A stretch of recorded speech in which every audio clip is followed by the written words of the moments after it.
Бажаю здоров'я, шановні українці. Сьогодні є кілька важливих речей, про які варто сказати. Перше, ми продовжуємо кожен день працювати спеціально, щоб наступний раунд перемовин міг принести результати для України, принести результати для миру. Україна точно зробить для цього все необхідне і перепоною для миру точно не буде. Минулого разу в Женеві американська сторона чітко побачила, що саме в росіянах причина відсутності дійсно значимих результатів. І наступну зустріч треба зробити не пустою. І це можливо. Ми проговорили сьогодні з Рустемом Умєровим деякі аспекти підготовки перемовин. Я вдячний усім, хто реально готовий допомогти та підтримує нас, хто підтримує нашу державу. І вже заплановані також мої зустрічі на наступному тижні з європейськими партнерами. Ми будемо детально координувати, щоб Європа була в усіх процесах і ставала тільки сильніше. Я доручив Рустему також більше попрацювати з нашими друзями на Близькому Сході і в Туреччині, щоб там відчували свою залученість та могли допомагати більше. Я говорив також сьогодні з Марком Рютте, генсеком НАТО. Багато в чому у нас спільні погляди на дипломатичний процес, на ситуацію в Європі. Дякую тобі, Марку. І друге, що важливо, я хочу відзначити роботу Служби безпеки України, також Національної поліції, також Офіс Генерального прокурора.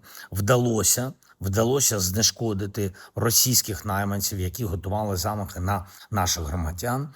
Доволі гучні імена. І те, що такі злочини вдалося попередити, вагомий результат. Були доповіді Олександра Поклада, і це ще один фронт постійного захисту безпеки України, захисту українців, постійного захисту життя наших людей.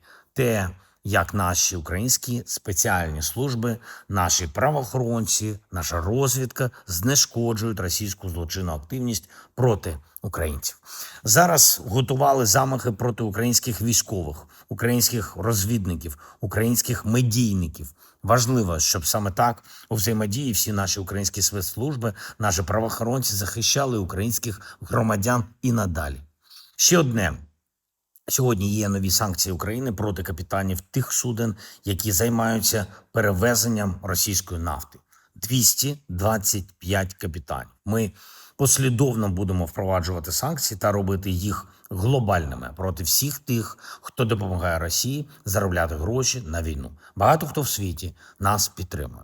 Часто саме українські пропозиції в основі санкцій партнерів. Ми дуже розраховуємо, зокрема, що і наступний санкційний пакет Євросоюзу буде враховувати те, що потрібно для реального тиску на Росію за цю війну, для реального обмеження можливості Росії воювати.